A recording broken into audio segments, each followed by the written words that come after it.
سے رشتہ جوڑتا ہے اللہ اس کو بلند کر دیتے ہیں۔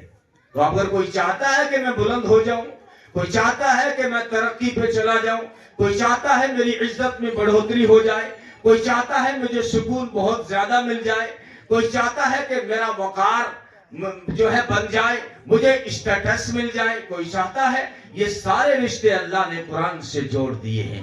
چھوٹی سی چیزوں نے جب رشتہ جوڑا نا قرآن سے، معمولی لکڑی تھی، رحل بن کر قرآن سے رشتہ جوڑتی ہے تو اس لکڑی کو سینے سے لگایا جاتا ہے۔ معمولی کپڑا تھا، ٹکڑا تھا، ٹیلر نے جب قرآن کا جزدان بنایا اور اس نے اپنا رشتہ قرآن سے جوڑا تو اب اس کپڑے کو بوسے دیے جاتے ہیں، پیشانی سے لگایا جاتا ہے، سینے سے لگایا جاتا ہے۔ اس کپڑے کو عزت کیوں ملی؟ اس لیے کہ اس نے اپنا رشتہ قرآن سے جوڑ لیا۔ تو مسلمانوں اور بھٹا بھستی والوں، اگر ہم اپنا رشتہ قرآن سے جوڑ لیں تو کیا ہمیں عزت نہیں ملے گی؟ کیا ہمیں رفعت نہیں ملے گی؟ فرمایا ان اللہ یرفع بہذا الکتاب اقواما ویضع بہ آخرین، کہ قرآن کریم یہ وہ کتاب ہے جو گرتوں کو اونچا اٹھا لیتی ہے، گرتوں کو اونچا اٹھا لیتی ہے۔ جو وہ نہیں بک رہا تھا سالم نام تھا، سلام بن جبیر خرید کے لایا تھا، ملک شام سے لایا تھا، سستا دیکھ کر لایا تھا کہ جو ہے کسی کے کام آ جائے گا، کوئی 2 روپے کا فائدہ ہو جائے گا، لیکن مدینے کی منڈی میں لاتا ہے، سارا سامان اس کا بک جاتا ہے۔ وہ غلام نہیں بکتا جس کا نام سالم تھا۔ مالک کو بڑا غصہ آتا ہے کہ میرا سامان تو بک گیا، یہ غلام نہیں بکا۔ غلام سے کہا تو دھوپ میں کھڑا ہو جا، تیرا کھانا بند ہے، تیرا پانی بند ہے، جب تک تیرا گراہک نہ آ جائے تجھے پانی نہیں ملے گا، تجھے دھوپ میں کھڑا رہنا پڑے گا۔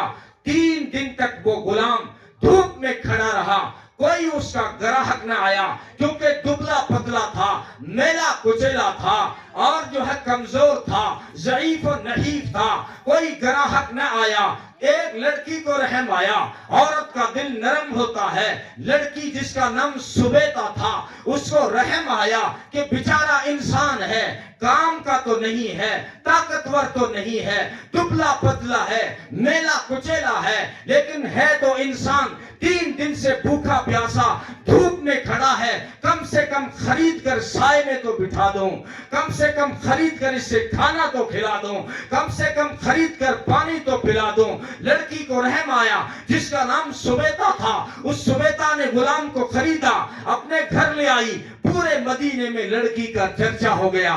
کیا اس کی بیٹی ہے جس نے انسانیت پہ رحم کھایا، جس نے غریب پہ رحم کھایا، جس نے انسانیت پر ترس کھایا، اس لڑکی کا چرچا ہوا، چاروں طرف رشتے آنے شروع ہوئے۔ اخلاق ہونے چاہیے۔ عمر کے زمانے کی بچیوں کے جو اخلاق تھے، وہ ماں کہتی ہے بیٹا دودھ میں پانی ملا لے، پیسے زیادہ ملیں گے۔ بیٹی کہتی ہے ماں دودھ میں پانی نہیں ملانا چاہیے، امیر المومنین عمر بن خطاب نے منع کیا ہے کہ دودھ میں پانی نہیں ملانا چاہیے۔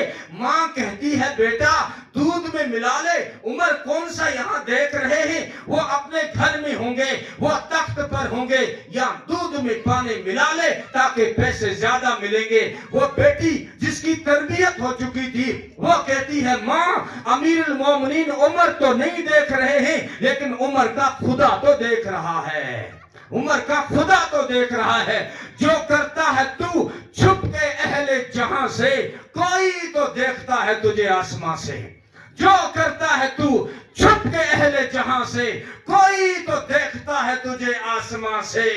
اب جو اس لڑکی کا چرچا ہوا، رشتے آنے شروع ہوئے، ایک قافلہ جا رہا تھا، ملک شام سے آ رہا تھا، مکے جا رہا تھا۔ وہ قافلہ ابو حذیفہ کا تھا جو حضرت عثمان غنی کے پارٹنر تھے۔ اس نے بھی اس لڑکی کا چرچا سنا تو انہوں نے اپنا رشتہ بھیجا۔ ابو حذیفہ خوبصورت تھے، مالدار تھے، رشتہ منظور ہوا، نکاح ہوا۔ اب سبیتا کو، اپنی بیوی کو حضرت ابو حذیفہ مکے لے کر جاتے ہیں جہاں ان کے پارٹنر حضرت عثمان غنی رہتے ہیں، لیکن حضرت عثمان غنی نے ملک شام سے آنے والے قافلے کا استقبال نہیں کیا۔ تو لوگ بڑا تعجب ہوا کہ میرا بزنس پارٹنر ہے، میرا استقبال نہیں کیا. بڑا تعجب ہوا. عثمان کے گھر پہنچے. حضرت ابو حذیفہ کا عثمان میرا استقبال کیوں نہیں کیا؟ عثمان نے کہا تیری میری دوستی ختم، تیری میری پارٹنرشپ ختم، کیونکہ میں کلمہ پڑھ کر مسلمان ہو چکا ہوں اور تو ابھی تک کفر کے اندھیروں میں بھٹک رہا ہے. کہا اسلام کیا ہوتا ہے؟ کہا اسلام بڑا سادہ ہے، اسلام کی شریعت بڑی سادی ہے اور یہاں پر بڑی پاکیزگی ہے، یہاں بڑا حیا ہے، یہاں حیا کی چادر ہے، یہاں انسانیت کا احترام ہے، یہاں غریبوں پہ رحم ہے، یہاں پڑوسیوں کے حقوق ہیں، یہاں ماں کے قدموں کے نیچے جنت ہے، یہاں باپ جنت کا دروازہ ہے، یہاں بڑا بھائی باپ کے برابر ہے، یہاں خالہ ماں کے برابر ہے، یہاں پڑوسی بھوکا سو جائے تو ایمان قبول نہیں ہوتا، یہاں انسانیت کا احترام ہے. اسلام شانتی کا نام ہے، اسلام امن کا نام ہے، اسلام صلح و آشتی کا نام ہے، اسلام سلامتی کا نام ہے. کہا یار جب اتنا اچھا ہے تو اپنے دوست کو بھی کلمہ پڑھا دے. حضرت ابو حذیفہ نے کلمہ پڑھا، اسلام میں داخل ہوئے. بیوی بڑی جو ہے سمجھدار تھی. میرا شوہر اسلام میں گیا، میں بھی اسلام قبول کرتی ہوں. تو اس غلام نے جس کا اوپر سبیدہ نے احسان کیا تھا، اس نے جب دیکھا کہ میری مالکن اسلام قبول کر چکی ہے تو اس نے کہا کہ میں بھی اسلام قبول کرتا ہوں. اب اس غلام نے جو نہیں بک رہا تھا اس نے اسلام قبول کیا. اسلام قبول کرنے کے بعد اس نے قرآن پڑھنا شروع کیا اور قرآن کا ایسا قاری بنا کہ ہجرت کا سفر ہو رہا تھا، نماز کا وقت ہو گیا. صحابہ میں چرچا ہوا نماز کون پڑھائے گا؟ کہا کہ سالم پڑھائے گا. کہ سالم کون سا؟ کہ ابو حذیفہ. سالم مولا ابا حذیفہ. سبیتا نے تو آزاد کر دیا تھا لیکن کہا میں تمہارا گھر چھوڑنا نہیں چاہتا، تم میرے محسن ہو. ابو حذیفہ نے کہا میرے گھر رہو. لوگوں سے کہا ان کو میرا غلام مت کہنا، ان کو میرا آقا اور مولا کہنا. یہ سالم مولا ابا حذیفہ ہجرت کے سفر میں جب نماز کا وقت ہوا، جانتے ہو اس قافلے میں عمر بن خطاب بھی تھا، اس میں حضرت ابو حذیفہ بھی تھے. کہا مصلی پہ کون جائے گا؟ عمر نے کہا میں نہیں جاؤں گا، مجھ سے بڑا قاری سالم موجود ہے. ابو حذیفہ نے کہا میں مصلی پہ نہیں جاؤں گا، مجھ سے بڑا قاری سالم مصلی پہ موجود ہے. یہ وہی سالم ہے جو 3 دن دھوپ میں کھڑا رہا، جن کو گراہک نہیں ملا کرتا تھا. آج قرآن نے اتنا بلند کر دیا ہے کہ آج ان کے سامنے حضرت عمر بن خطاب مقتدی نظر آئے اور سالم مقتدا پیشوا اور امام نظر آیا. یہ کس نے اٹھایا؟ قرآن نے اٹھایا اس کو. مشرکین مکہ کا بچہ ہے، سلمہ بن عمرو بن سلمہ جس کا نام ہے. وہ چلنے والے کافروں سے پوچھتا ہے کہ آج کون سی آیت اتری، آج کون سی سورت اتری. مسلمان بتا دیتے. مسلمان کا اندر باہر ایک ہونا چاہیے. اگر کسی کو شک ہو رات کو 3 بجے آ کر ہمارے مدارس چیک کر لے. یہاں پر جو ہے دہشت گردی نہیں سکھائی جاتی، یہاں صرف محبت کے سبق پڑھائے جاتے ہیں. یہاں پر احترام سکھایا جاتا ہے، یہاں پر انسانیت کی عظمت سکھائی جاتی ہے.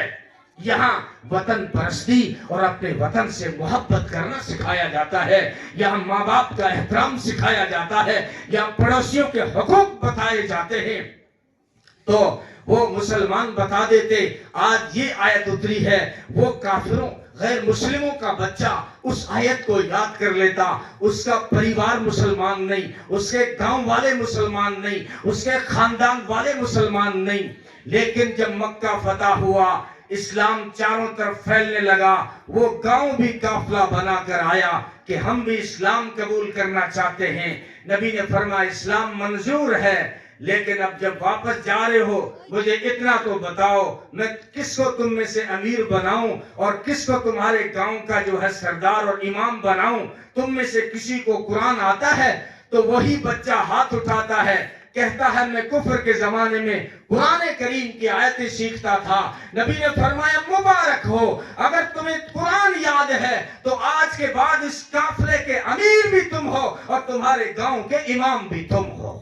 یہ کس نے اٹھایا اس کو؟ قرآن نے اٹھایا ہے. ان اللہ یرفع بہذا الکتاب اقواما ویضع بہ آخرین. خیر مجھے کچھ پیغامات کا بھی حکم ہے، تو آپ کو خوشی ہو رہی ہے، اس محلے والے کو کہہ رہا ہوں بہت بڑی دولت ہے، یہ آپ کے محسن ہیں جو کم تنخواہوں میں آپ کی نسلوں کا ایمان بچا رہے ہیں۔ بہت آسان نہیں ہے، آسان نہیں ہے، مسلم بن کر ہند میں رہنا سب کے بس کی بات نہیں۔ آج حملے ہیں، ایمان پہ حملے ہیں، ڈاکے ڈالے جا رہے ہیں ایمان پر، کبھی شکیلیت کا حملہ، کبھی قادیانیوں کا حملہ، کبھی سوشل میڈیا کا حملہ، کبھی مرزا انجینئر کا حملہ، کبھی کسی اور کا حملہ، ہزاروں حملے ہی ہماری نسلوں پر۔ ایمان کو بچانا آسان نہیں ہے اس دور میں۔ یہ اسٹیج پر بیٹھے ہوئے علماء آپ کے محسن ہیں جو کم تنخواہوں میں آپ کی نسلوں کا ایمان بچا رہے ہیں۔ تم پوچھتے ہو کہ ان کی تنخواہ کتنی ہونی چاہیے؟ مجھ سے پوچھو گے تو میں کہوں گا جتنا ایک وکیل پہ خرچ کرتے ہو اتنا ان پر خرچ کیا کرو۔ جب دنیا کے کسی کیس میں پھنستے ہو تو مال کو بے دریغ لٹا دیتے ہو۔ یہ تو دنیا کے کیس کی بات ہے، زیادہ سے زیادہ 10 سال جیل میں جائے گا، لیکن قیامت کے میدان میں مسئلہ جنت اور دوزخ کا ہوگا۔ وہاں تیرا باپ تیرا وکیل نہیں بنے گا، وہاں تیری ماں تیری وکیل نہیں بنے گی، وہاں تیری بیوی تیرا وکیل نہیں بنے گی۔ وہاں قیامت کے میدان میں اگر کوئی وکیل بنے گا تو وہ قرآن کا حافظ ہوگا یا عالم ہوگا۔ یہ قرآن کے یہ قیامت کے دن کے وکیل ہیں۔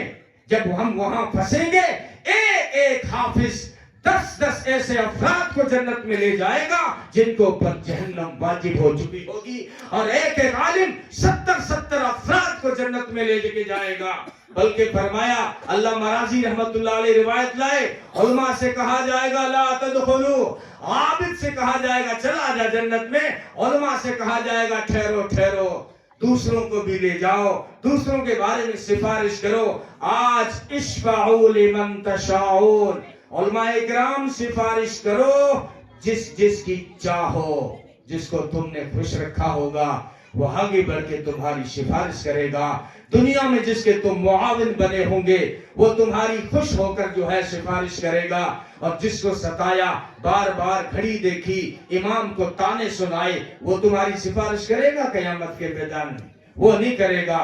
اس لیے جو ہے یہ تمہارے محسن ہیں، قیامت کے دن کے وکیل ہیں۔ کل مولانا ارشد صاحب نے مجھے بات اچھی یاد دلائی کہ انڈیا کی سرکشا کے لیے بہت پیسہ خرچ ہوتا ہے، کہ یہ آرمی والے ہیں، یہ بی ایس ایف والے ہیں، سارا خرچہ ان کے اوپر کرو، یہ وطن کی حفاظت کر رہے ہیں، یہ ہندوستان کی حفاظت کر رہے ہیں۔ تو سنو مجھ سے، اگر وہ آرمی والے، وہ بی ایس ایف والے ہندوستان کے چوکیدار اور سپاہی ہیں تو یہ علماء اکرام دین کے سپاہی ہیں۔ جتنا تم آرمی پہ خرچ کرتے ہو، جتنا بی ایس ایف پہ خرچ کرتے ہو، اتنا اپنے علماء پہ خرچ کرو، ان اداروں پہ خرچ کرو۔ یہ ادارہ آپ کا ادارہ ہے۔ ہم علماء کے کرام کے خواب ہیں کہ ہمارا ایک ایک مدرسہ یونیورسٹی بن جائے، ہمارا ایک ایک ادارہ 12ویں تک ہو، اس میں ایک ایک ادارہ مدرسہ کالج بن جائے، لیکن تمہارا ساتھ نہیں مل رہا ہے۔ ایک ہاتھ کو ہوا میں لہرانے سے کچھ نہیں ہوگا، جب تمہارا ہاتھ آئے گا، ادھر سے علماء کا ہاتھ آئے گا، تب کچھ آواز نکلے گی، ورنہ کچھ نہیں۔ اس لیے ان کو حقیر مت سمجھا کرو۔ اور جیبوں میں 2 ہاتھ ڈالنے والوں، یہ تمہارے محسن ہیں۔ میں قسم کھا کے پروشوک راجستھان کے ہر شہر میں یہ بات کہتا ہوں کہ اگر یہ محسن تمہارے نہ ہوتے تو آج تم جلسے میں نہیں ہوتے، آج تم شکیلی ہوتے، آج تم قادیانی ہوتے، آج تم عیسائی ہوتے، آج تم یہودی ہوتے، آج تم مسلمان ہو۔ تو ان علماء کا احسان ہے، ان علماء نے تمہارے ایمان کی حفاظت کی ہے۔ کیا سمجھ رکھا ہے تم نے ان کو؟ ٹھیکے کے خیال میں تو روٹی بھی گئی، چاہی تھی شے بڑی تو چھوٹی بھی گئی، وائز قوم کی نصیحت کو نہ مانا آخر تو پتلون کی تاک میں لنگوٹی بھی گئی۔ تمہارا کلچر چھین لیا تو گیا، تمہارے طریقے چھین لیے گئے، تمہاری حیات چھین لی گئی، تمہارے اخلاق چھین لیے گئے، تمہاری آنکھوں سے حیا کا سرما نکال دیا گیا، حیا کی چادر چھین لی گئی۔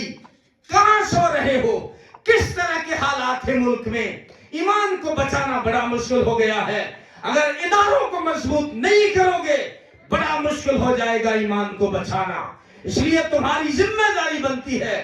مولانا کہہ رہے تھے ہمارا مدرسہ بہت چھوٹا ہے، میں نے زبان پہ منہ پہ ہاتھ رکھ دیا، مولانا مدرسہ کوئی چھوٹا نہیں ہوتا،